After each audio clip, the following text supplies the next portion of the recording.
Hi, welcome to Live Courageous Podcast. I'm your host, Musudeen. Today, we're going to dive into another great topic. This is from the 6-part series that we're talking about discovering yourself. Today's topic is courageous boundaries. So the theme is protecting what God gave you. Boundaries equal courage and emotional maturity. If you don't protect your peace, people will spend it for you. Think about that quote. Have you ever been in a situation that you will say yes to something, but you really wanted to say no, but you didn't know how it would feel? And when you did say no, your stomach dropped to that individual? This message is for you. You thought you would never be able to say no because you've always said yes. So why are boundaries biblical? There's a story in the Bible, Exodus 19, where Moses went up to the mountain, Mount Sinai. And God told him to tell the people that they cannot come close to the mountain. And if they did, they will burn up. So as you see, humans are not the first people to set boundaries. God did it himself. And there's other stories in the Bible that God had put boundaries for humans to keep us safe. And sometimes we don't think it's for our protection, but it is for our protection. Why do you feel so uncomfortable when you set a boundary? A simple boundary framework. We're going to talk about that today. And I'm going to give you a weekly challenge also. Why boundaries feel scary. Sometimes we don't want to disappoint other people because they see us as a nice person. So they already have a notion of how you are as an individual. And so when you do set a boundary, they're not going to like it. There are going to be some pushbacks for the ones that really don't need to be in your life. But the ones that do value as a person, they will accept your boundaries. They will learn to live with it, whatever you have set out, so that they can establish and develop a better relationship. Because as you know, relationships are not one-sided. They're not supposed to be one-sided. They're supposed to be two-sided.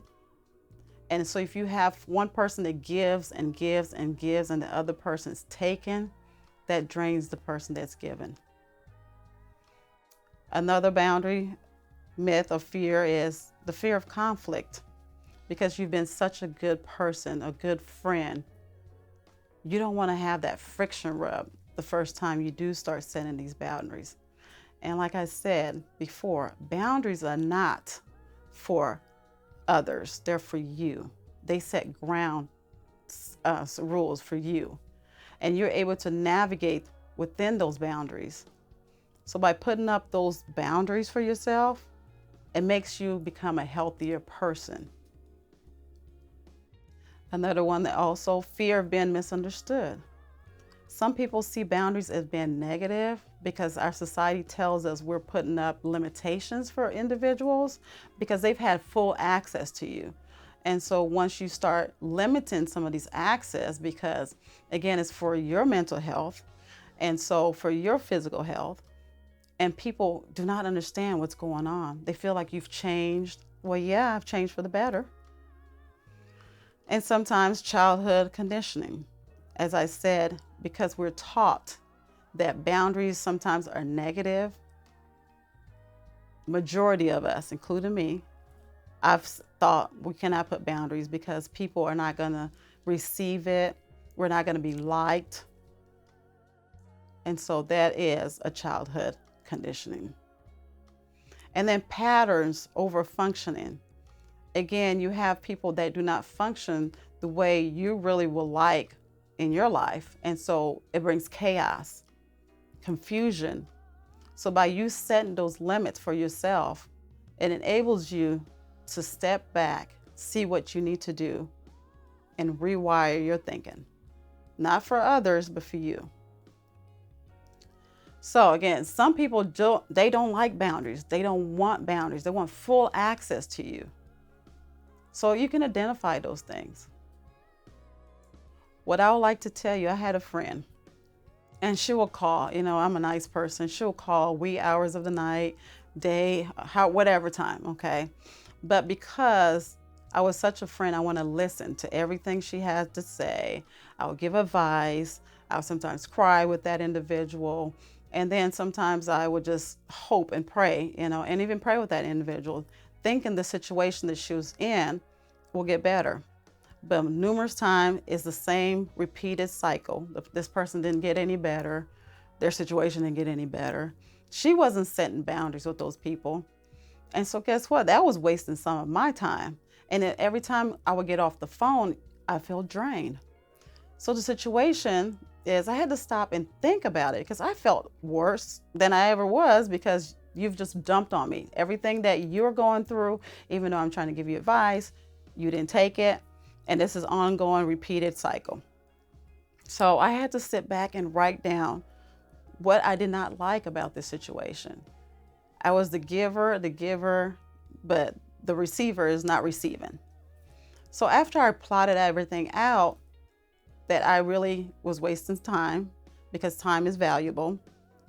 I feel like my words weren't valuable to this individual because, again, I know it takes a long time to change habits, but I would have liked to see some improvement towards that situation. So after I identified those issues and the things that I need to change, I brought it to the individual. And again, because I didn't want to feel like I was not being supportive or the person just feels like they can't express to me anymore because they keep doing the same thing, I had to pray about it. And after I brought it to my friend, she had to stop. The thing was, she didn't receive what I was saying at first, okay? But the moment I said I felt relief. The thing was, I felt like something punched me in the gut. You know how you trying to please people because I'm a people pleaser. It felt like just something punched you in the gut and said, oh, you should have said that. But it felt so good to relieve that. So, of course, she was not happy at first. Thought, okay, I'm just not being supportive anymore or however. But days went by after she processed it. She came back to me and she said, she apologized. She said, I'm sorry for making you feel this way, and I will be better to navigate things better and try to affirm your boundaries. It was a good thing because we're able to keep a relationship. But there are going to be some people that are not going to receive your boundaries. And again, it's okay because you don't want to shrink yourself to make other people's comfort. You do not want to shrink yourself to make other people comfortable. So again, think about that. It's all about you when it comes to your physical and mental and psychological health. And again, how people react to you, it doesn't matter, good or bad, because you do have some wins when you stick to what you really want to accomplish. And then having the freedom and clarity, and that's what I had to do. I had to write things down, identify them. You have to be consistent with them. So not just having clarity, but being consistent. And because over time, it gets better. And then you can set other boundaries for other people that come into your life. And again, the loss that hurt, but again, it saves you. Peace is expensive. And then boundaries are how you pay it. Now I'm going to refine boundaries. What boundaries are not, okay? They're not walls that you put up so others won't come in. They're actually walls that protects you and know what your wants and your desires are. They're not punishment. So it's not because you put these boundaries in place, people think you're limiting them or you're punishing them where they can't talk to you anymore like they used to. No, we can still talk, but let's do it at an appropriate time. Unless it's emergency, you know what I mean? And then it's not disrespect. Again, I'm not going to disrespect you. I'm just looking out for the things that I need in my life. And these are what boundaries are. I mentioned clarity. It gives you clear focus on what you need for yourself. And then you can teach others how they should treat you. And then access control. Not everybody deserves access to you. And so by you putting the boundaries up, you're able to minimize those access. Stewardship of your energy. As I said before, it can drain you, especially when someone just dumped on you. So you can manage your energy better. Boundaries don't push people away. They protect what God is building. I'm going to tell you 3 steps for boundary framework. First, you want to identify what drains you, like the story I told. I had to sit back and see, why am I so tired after that conversation? Then decide what access needs adjusting. And so in that scenario, I said I need to at least let my friend know what's going on, how I feel. And again, we can still talk about these issues, but we need to do it at a most valuable time for both of us where I don't feel exhausted, and then you're still able to get some feedback. And then I'll also come into what would you like to see out of that situation, whatever that situation is. So I kind of put it back on the individual. And then communicate. You want to communicate calmly, clearly, and kindly. So for this week, I'm going to challenge you.